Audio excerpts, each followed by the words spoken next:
Hey guys, welcome to Unique Academy. आज का session होने वाला है स्टैटिक 6। स्टैटिक 5 तक हो चुका है, वीडियो आपका प्लेलिस्ट में पड़ा होगा, देख सकते हैं। अभी जो बात हो रहा है स्टैटिक 6 का, कौन सा जी? स्टैटिक 6। बात करते हैं, स्टार्ट करते हैं फर्स्ट क्वेश्चन के साथ। क्या है फर्स्ट क्वेश्चन? ये रहा आपके स्क्रीन पे। क्वेश्चन क्या है जी? सुनिए ध्यान से। क्वेश्चन है बौद्ध धर्म के त्रिपिटक। बौद्ध धर्म के त्रिपिटक कौन कौन सा, इसके बारे में बात करना है। ठीक है जी, सुनिए ध्यान से। 3 पिटक है। त्रिपिटक मतलब आपका 3 ही होता है जी। 3 पिटक है, बौद्ध धर्म के 3 पिटक है। कौन कौन सा जी? पहला है जी सूत पिटक। क्या नाम है जी? सूत पिटक। बहुत इंपॉर्टेंट है। इंपॉर्टेंट ये है कि सूत पिटक में क्या चीज का विवरण है।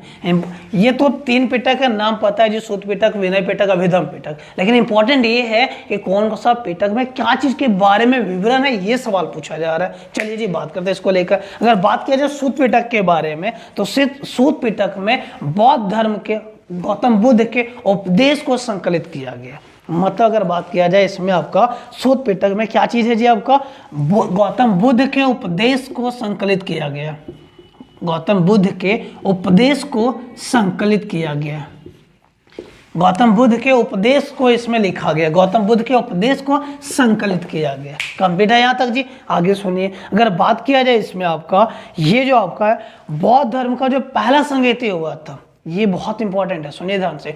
बौद्ध धर्म का जो पहला संगीति हुआ था, उस संगीति के समय जो आपका ग्रंथ लिखा था, ये लिखा था कौन सा जी? सूत पिटक। क्या लिखा था जी? सूत पिटक। समझ में आया? मतलब का बौद्ध धर्म का पहला संगीति से रिलेटेड है। ये तो पहला चीज क्या बताइए जी आपको? फर्स्ट बताइए, बौद्ध धर्म के गौतम बुद्ध के उपदेशों को संकलित किया गया है, और इसमें आपका बौद्ध का जो पहला उपदेश हुआ था, बौद्ध धर्म का पहला उपदेश जो हुआ था उसको संकलित किया गया। इसमें बौद्ध धर्म का पहला उपदेश का विवरण मिलता है। यहाँ तक कंप्लीट है। बहुत इंपॉर्टेंट है। अगर बात किया जाए गौतम बुद्ध का पहला उपदेश कब हुआ था, गौतम बुद्ध का पहला उपदेश बौद्ध धर्म का पहला उपदेश कब हुआ था? 483 BC में। कब हुआ था जी? 483 BC में। अगर बात किया जाए विनय सूत पिटक किससे संबंधित है, तो बौद्ध धर्म के पहले उपदेश से, पहले संस्कृत उपदेश नहीं, उपदेश की जगह पे आपका फर्स्ट सेशन होगा, पहला संगीति लिखिए, ज़्यादा अच्छा रहेगा। पहली संगीति, बौद्ध धर्म के पहले संगीति जो हुआ था 483 BC में, उससे संबंधित है कौन सा जी? आपका सूत पिटक। कंप्लीट है। सेकेंड नंबर पे आते हैं जी, त्रिरत्न है ना, त्रिपिटक है। त्रिपिटक है ना जी, 3 बात करेंगे। पहला सूत पिटक, दूसरा जो बात करेंगे नाम है जी आपका विनय पिटक। क्या नाम है जी आपका? विनय पिटक। सेकेंड नंबर का है जी विनय पिटक। अगर बात किया जाए विनय पिटक में, तो इसमें क्या चीज लिखा हुआ है, विनय पिटक में क्या चीज का विवरण दिया गया जी? बात करते हैं उसके बारे में। तो विनय पिटक के बारे में बात किया जाए तो यह संघ, और यह संघ लिखे देता हूं, यह संघ एवं भिक्षुओं, यह संघ एवं भिक्षुओं के शासी नियमों से संबंधित है। यह संघ एवं भिक्षुओं के शासी नियमों से संबंधित है, नियमों से संबंधित है। बेटा यहाँ तक जी। चलिए, 2 चीज के बारे में बात हुआ, सूत पिटक हुआ, विनय पिटक हुआ। तीसरा बात करेंगे अभिधम पिटक के बारे में। सूत पिटक में क्या चीज के बारे में विवरण है? बौद्ध जो गौतम बुद्ध उपदेश दिए उसके बारे में, और उसमें जो पहला संगीति हुआ था उससे संबंधित है सूत पिटक। बहुत इंपॉर्टेंट है, पूछा जाता, ध्यान रखिएगा। 3 पिटक में आपका सूत पिटक, विनय पिटक, अभिधम पिटक। पहला कौन सा? सूत पिटक। एक कब के बारे में, इसमें आपका किससे संबंधित है? तो पहला संगीति से। कब हुआ था? 483 में। सेकेंड जो है जी, नाम क्या? विनय पिटक। इसमें क्या है जी? इसमें क्या, पहले में तो उपदेश, गौतम बुद्ध के उपदेश को संकलित किया गया। दूसरा में क्या बोला गया जी? कि बौद्ध संघ जो होगा, या तो बौद्ध भिक्षु जो होंगे, उनके शासी नियम, उनके नियम का उल्लेख है जी आपका विनय पिटक में। तीसरा बात करते हैं अभिधम पिटक। कौन सा जी? तीसरा होगा अभिधम पिटक। चलिए, तीसरा अभिधम पिटक के बारे में बात करते हैं। तीसरा होगा अभिधम पिटक। कौन सा जी? अभिधम पिटक। अगर बात किया जाए अभिधम पिटक के बारे में, अभिधम पिटक के बारे में, तो अभिधम पिटक में विवरण है जी क्या चीज को लेकर? तो बौद्ध धर्म के दर्शन और सिद्धांत को लेकर।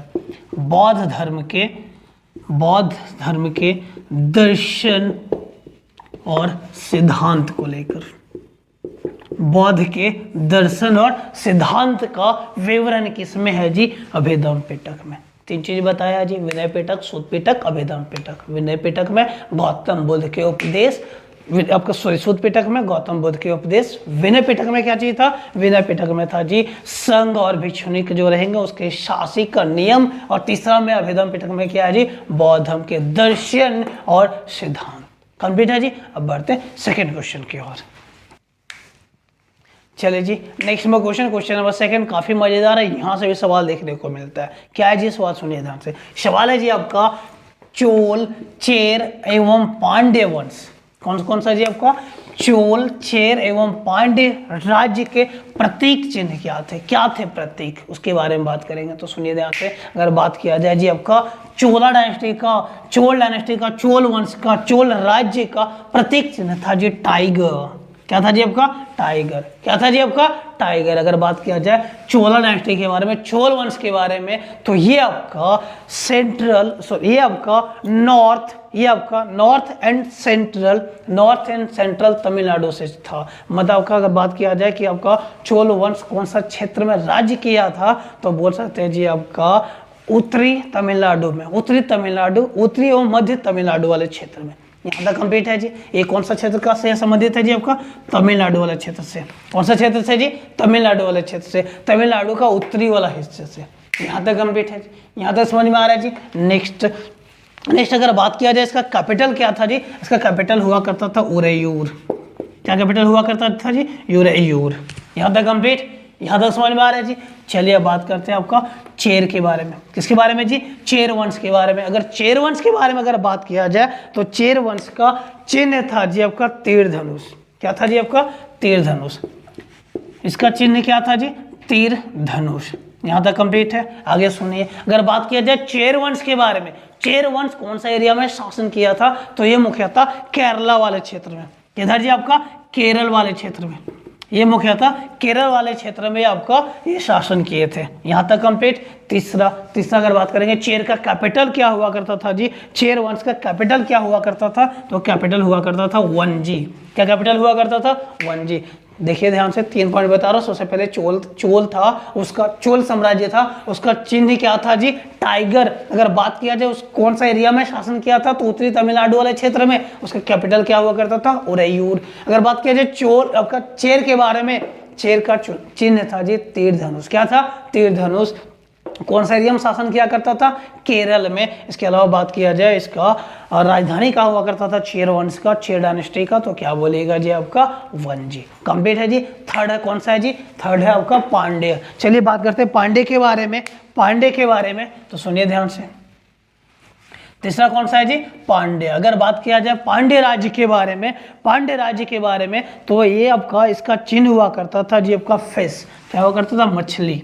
क्या चिन्ह हुआ करता था जी? मछली, फिश। यहाँ तक कंप्लीट है। पांड्य का क्या हुआ करता था? फिश, मछली। यहाँ तक कंप्लीट। आगे सुनिए, कौन सा एरिया में शासन चलाए थे? तो मदुरई वाले क्षेत्र में, तमिलनाडु क्षेत्र, मदुरई वाले क्षेत्र में। यहाँ तक कंप्लीट। नेक्स्ट अगर बात किया जाए इसका कैपिटल क्या हुआ करता था? तो कैपिटल ही था मदुरई। क्या कैपिटल हुआ करता था जी? मदुरई। कौन सा हिस्सा में? तमिलनाडु में। इससे एक सवाल जरूर जाते हैं जी। ये 3 वंश है जी आपका साउथ इंडिया का मतलब आपका दक्षिण भारत का। ये 3 वंश है जी, 3 डायनेस्टी है आपका, 3 डायनेस्टी है जी आपका। इससे सवाल पूछे जाते हैं कि ये सब जो वंश है चोल, चेर और पांड्य, चोल, चेर और पांड्य, ये सब का चिन्ह क्या हुआ करता था? ये साम्राज्य का चिन्ह क्या हुआ करता था? यहाँ तक कंप्लीट है जी। और कैपिटल का मतलब, ये सब सारी डिटेल आपके सामने है। कंप्लीट है। बढ़ते हैं अब नेक्स्ट क्वेश्चन की ओर। चलिए जी, नेक्स्ट क्वेश्चन क्या है जी? सुनिए ध्यान से। क्वेश्चन है जी आपका, सप्तरथ मंदिर कहाँ स्थित है? सप्तरथ मंदिर कहाँ स्थित है? 7 रथ टेम्पल कहाँ स्थित है? क्या चीज को लेकर बात हो रहा था जी? 7 रथ टेम्पल। यहाँ तक कंप्लीट है जी। सुनिए ध्यान से। अगर बात किया जाए सप्तरथ मंदिर के बारे में, तो ये स्थित है जी महाबलीपुरम, तमिलनाडु में। कहाँ स्थित है जी? महाबलीपुरम, तमिलनाडु में। कहाँ स्थित है जी? महाबलीपुरम, तमिलनाडु में। यहाँ तक कंप्लीट है जी। कहाँ स्थित है? महाबलीपुरम तमिलनाडु। अब आगे बात सुनिए, ये अगर बात किया जाए महाबलीपुरम तमिलनाडु में स्थित है ये सप्तरथ मंदिर। ये कौन बनाया था जी? ये बनाए थे पल्लव वंश के संबंधित। कौन बनाए थे जी? पल्लव वाले लोग बनाए थे। पल्लव वंश से संबंधित है ये मंदिर। कौन बनाए थे जी? पल्लव वंश बनाए थे। यहाँ तक कंप्लीट है जी। आगे सुनिए, पल्लव वंश के बारे में अगर बात किया जाए तो पल्लव वंश के संस्थापक कौन थे जी? सिंह विष्णु। कौन थे जी संस्थापक? सिंह विष्णु। पल्लव वंश के संस्थापक कौन थे? सिंह विष्णु। यहाँ तक बात कंप्लीट है। और इसका कैपिटल क्या हुआ करता था पल्लव वंश का? तो कैपिटल हुआ था कांचीपुरम। कहाँ हुआ करता था जी? कांचीपुरम। कंप्लीट है। क्या चीज क्वेश्चन था? क्वेश्चन था सप्तरथ मंदिर कहाँ स्थित है? सप्तरथ मंदिर स्थित है जी आपका महाबलीपुरम तमिलनाडु में। सप्तरथ मंदिर बनवाया कौन था? तो पल्लवों के द्वारा बनाया गया था। किसके द्वारा? पल्लवों के द्वारा बनवाया गया था। कब बनाया गया था? 7th-8th सेंचुरी में, 7वीं-8वीं शताब्दी में ये बनवाया गया था। यहाँ तक कंप्लीट है। पल्लव वंश के बारे में बात किया जाए, पल्लव वंश का संस्थापक कौन था? संस्थापक का नाम है सिंह विष्णु। इसके अलावा बात किया जाए उसका कैपिटल, राजधानी कहाँ हुआ करता था? राजधानी हुआ करता था कांचीपुरम में। कहाँ जी? कांचीपुरम में। कंप्लीट है यहाँ तक। चलिए बढ़ते नेक्स्ट क्वेश्चन की ओर। नेक्स्ट क्वेश्चन सुनिए ध्यान से, काफी मजेदार क्वेश्चन। क्वेश्चन क्या है जी आपका? भारत में प्रथम साम्राज्य निर्माता के रूप में किसे जाना जाता है? कौन सा वंश को भारत में साम्राज्य निर्माता के नाम से जाना जाता है? बोल सकते हैं आपका who known as first empire builder of India, who known as first empire builder of India। Complete है यहाँ तक जी। चलिए सुनिए ध्यान से, मतलब बात किया जाए भारत में प्रथम साम्राज्य निर्माता के रूप में किसे जाना जाता है? तो जाना जाता है जी नंद वंश को। कौन से वंश को जाना जाता है जी? नंद वंश को। कंप्लीट है यहाँ तक। अगर बात किया जाए नंद वंश के बारे में तो संस्थापक कौन थे जी? महापद्मनंद। कौन थे जी? महापद्मनंद। अब आगे सुनिए, अगर बात किया जाए महापद्मनंद का या तो नंद वंश का, तो कौन सा एरिया में शासन किया था? मगध पे। कहाँ शासन किए थे जी? मगध। मगध कौन सा हिस्सा? बिहार वाला क्षेत्र। मगध कौन सा हिस्सा जी? बिहार वाला क्षेत्र। ये बिहार वाले क्षेत्र में, मगध वाले क्षेत्र में नंद वंश पहला शासक हुए जो साम्राज्य निर्माता के नाम से जाने गए। संस्थापक का नाम क्या था? महापद्मनंद। अगर बात किया जाए नंद वंश के बारे में तो नंद वंश कब से कब तक चला था जी? 344 BC टू 321 BC। 321 ईस्वी में 321 ईसा पूर्व में आपका नंद वंश को खत्म करके चंद्रगुप्त मौर्य वंश का स्थापना किए थे। बेटा जी, नंद वंश का अंतिम शासक का नाम क्या था जी? घनानंद। उनको हरा करके चंद्रगुप्त मौर्य ने मौर्य वंश का स्थापना किए थे। कंप्लीट है। चलिए जी आगे।